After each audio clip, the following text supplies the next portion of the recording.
this channel.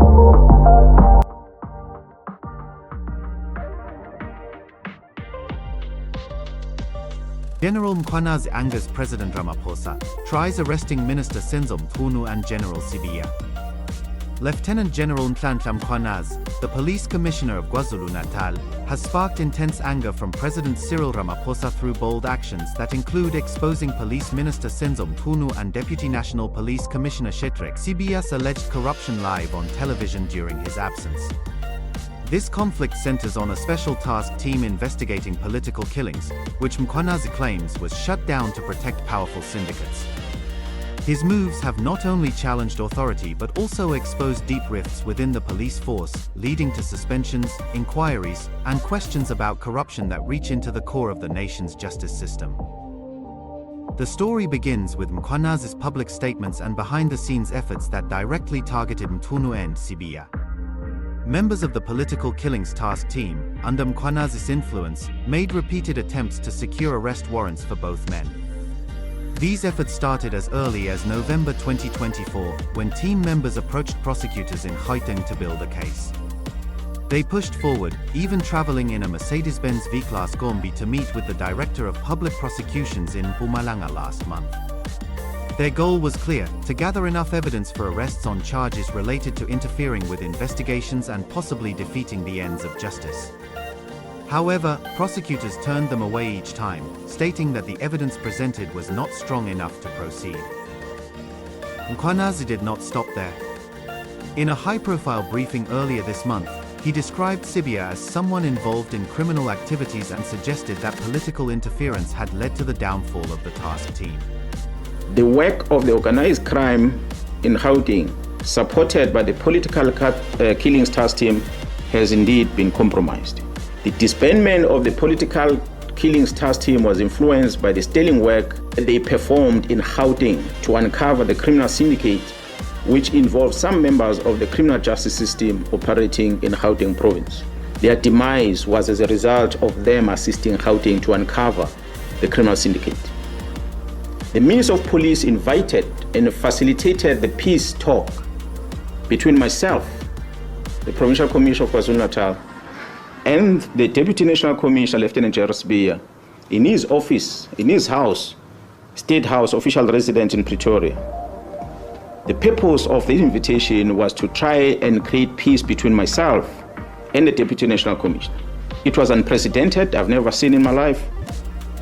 The National Commissioner was present, but he just kept quiet because it was not his meeting. The Minister of Police felt that he must make me and General Sibiya to find peace. Surely, there can never be peace between a criminal and the police officer. This network, he explained, includes politicians, law enforcement officers from the South African Police Service, Metro Police, and Correctional Services, as well as prosecutors and members of the judiciary. At its center is a drug cartel based in Gauteng, pulling strings to protect its operations. These allegations painted a picture of a vast web of influence, where the task team had begun to uncover uncomfortable truths. Mkhwanazi mentioned that the team was gathering evidence for a possible case against Mchunu involving the obstruction of justice in ongoing probes. He noted that they were still seeking clarity on the origins of certain instructions that seemed to come from higher up, possibly linked to an interministerial committee overseeing such matters. Once the evidence satisfied prosecutors, Mkhwanazi said, a formal docket would be opened, allowing the case to move to court and reveal the reasons behind the task team's closure. Sibiya, aware of these arrest attempts, responded by recommending that members of the task team face charges themselves. He highlighted an incident where they allegedly kidnapped a forensic services captain, took his laptop, and deleted files that could implicate team members in unauthorized actions related to killings outside the law. Additionally, Sibiya called for the Independent Police Investigative Directorate to look into claims against the task team's leader, who reportedly received money deposits into his bank accounts from suspects connected to the murder of Mboneli Vesele, the bodyguard of Fort Hare Vice-Chancellor Professor Sakela Buhlungu. The tension escalated when Mchunu publicly criticized Mkhwanazi's appearance during his briefing. Mchunu pointed out Mkhwanazi's choice to wear a camouflage task force uniform and carry a firearm, contrasting it with his own approach of showing respect without such displays. Without naming Mkhwanazi directly, Mchunu warned against allowing any single person to act as suspector, investigator, prosecutor, and judge all at once, calling it a complete reversal of the principles fought for in the pursuit of justice. Those allegations were not only against me, they were against a range of other, I would say, departments, and I would say also the justice system as a whole in the country, as he said it there. Now, in South Africa, we will always treasure and insist that you hear one side, and after you've heard one side, you then hear the other side. And the day one person stands on a podium and say, I suspect so and so of wrongdoing, the same person says, I've investigated. The same person says, I have found something wrong. And the same person prosecutes, in other words, but then at the same time sits as a magistrate and as a judge and says, indeed, something wrong has been found. And then the same person passes judgment. That will be the end of South Africa. And it will crush and destroy the dream that all of us have had for years, struggling for justice in this country. And justice means, among other things, hear the other side. No matter how serious as in this particular instance, the case is, but hear the other side. I'm sitting here waiting for the commission, and I believe and that the president thought things through very well, and I support that. Meanwhile, President Cyril Ramaphosa is reportedly very angry with General Mkhwanazi after he calculated his press briefing move where he dropped his bombshell live on television while the president was out of the country, attending the BRICS summit. This plan did not sit down well with the ANC strongman.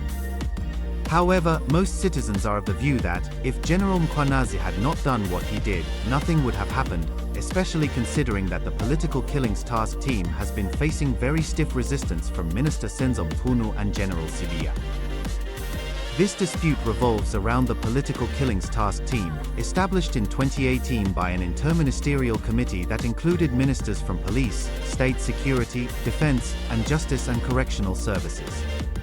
The team's purpose was to probe a series of targeted killings tied to political motives, particularly in KwaZulu-Natal. However, by the end of last year, Mchunu directed National Police Commissioner General Fanny Masemola to disband the unit. In a letter dated the 31st of December 2024, Mchunu observed that the team was no longer necessary and added no further value to policing efforts in South Africa. He instructed its immediate disestablishment and requested a final report by the 20th of January 2025, though that report has yet to materialize. Mkhwanazi fiercely opposed this decision, accusing Mchunu of shutting down the team to shield criminal syndicates. He detailed how the investigations in Gauteng had exposed a syndicate involving serving politicians in parliament, officers from various law enforcement branches, prosecutors in Gauteng, and even judicial figures. And I can confirm before the South Africans today that the investigation which these members were involved with in Gauteng has unmasked the syndicate. And this syndicate involves, amongst others, politicians who are currently serving in parliament. The law enforcement officers include the members of the South African Police Service, the Metro Police, and correctional services. They include prosecutors in Gauteng province, the judiciary, and all these are controlled by the drug cartel as well as business people in that province of Gauteng. Mchunu, now on special leave, denied these claims, stating that he would not permit unfounded insinuations to damage his integrity or that of the police service. He mentioned that a review of Mkhwanazi's statements was underway, with appropriate actions to follow. Last week, Sibiya was also placed on special leave amid probes into Mkhwanazi's accusations that he had removed criminal dockets from the task team to hinder investigations. In a closed session with members of parliament, Sibiya explained that he acted on instructions from Masemola, presenting a letter from Masemola's office to support his position. The turmoil has drawn President Ramaphosa directly into the fray. Last week, he received documents highlighting internal concerns within the South African Police Service about the task team's effectiveness and rising costs. These papers indicated that as early as April 2024, Masemola was advised to consider deactivating the team. Among the documents was a note from SAP's Chief Financial Officer Lieutenant General Puleng Dimpane to Masemola on the 16th of April 2024. This followed a request from Crime Intelligence Head Lieutenant General Dumisani Khumalo, who managed the task team with Sibiya's support, for a budget of 94 million rand in March 2024. Khumalo himself was arrested last month on corruption-related charges. Dimpane warned that the police service could not afford such funding due to an 11% cut in the operational budget. She recommended approving only 20 million rand for the 2024 to 2025 financial year and deactivating the team after the elections, noting it had been active for 5 years. Masemola approved the reduced amount but stated that the team would continue as long as work remained, suggesting it be localized to KZN. Sources close to discussions with Ramaphosa revealed that the president questioned Masemola Mkhwanazi sharply about these matters, including the task team's alleged extravagant spending at the Oyster Box Hotel in Umhlanga, where rooms cost between 5,700 rand and 20,000 rand per night. Ramaphosa expressed displeasure that Mkhwanazi had made his public statements while the president was attending a BRICS summit in Brazil. It became evident that concerns about costs and conduct predated Mchunu's appointment as minister in July 2024. Ramaphosa appointed Mchunu to the police minister role in July 2024, but placed him on special leave amid Mkhwanazi's allegations that Mchunu was linked to criminal associates holding state secrets. Mkhwanazi cited the arrest of murder-accused Vusumuzi Cat Matlala, who secured a 360 million rand tender from the police service. Communications found on Matlala's phone reportedly showed exchanges with Brown Mkhwanazi, described as a close associate of Mchunu. On the 14th of May this year, 2025, the task team arrested Vusumuzi, who is also known as Cat Matlala, for an attempted murder ×3. I must highlight that this Mr. Vusumuzi Cat Matlala is an individual who was awarded a police contract of over 360 million rand in 2024. An analysis was conducted on electronic communication of this arrested person. This analysis reveals communication between the arrested Vusumuzi at Cat Matlala, Mr. Brown Mkhwanazi, an associate of the Minister of Police, as well as the Minister of Police, Senzo Mchunu. The evidence has been found in the cell phone of Mr. Vusumuzi, also known as Cat Matlala, which shows the communication between Mr. Brown Mkhwanazi and the Minister of Police, Mr. Senzo Mchunu. As I said, this was the beginning of the closure of the political task team. Further analysis of the chats indicates that Vusumuzi Cat Matlala is financially supporting the Minister of Police and Mr. Brown Mkhwanazi's political endeavors. This is supported by the evidence of conversation and the proof of payments of guests for January 8 traveling cost and the Ghana dinner in Cape Town, which was done in 2025. The proof of payment, we have it. As I said, we're going to share with you where Mr. Matlala is sending this proof of payment to Mr. Brown Mkhwanazi. On the 2nd of January 2025, at about 10:05 in the morning, Vusumuzi Cat Matlala receives a copy of the letter of the disbandment of the political killings task team from Mr. Brown Mkhwanazi, who is an associate with the Minister of Police. Mchunu initially denied knowing Mkhwanazi in Parliament but later acknowledged him as a comrade from the Northwest. Mkhwanazi argued that the disbandment aimed to prevent the task team from exposing syndicates within the criminal justice system. This week, Mkhwanazi retrieved those 121 dockets back to KwaZulu-Natal, prompting worries about potential parallel investigations that could interfere with official inquiries. Sibiya wrote to Deputy Police Minister Castle Matale, expressing concerns that Mkhwanazi was undermining a presidential commission by setting up his own team to inspect the dockets and gather statements.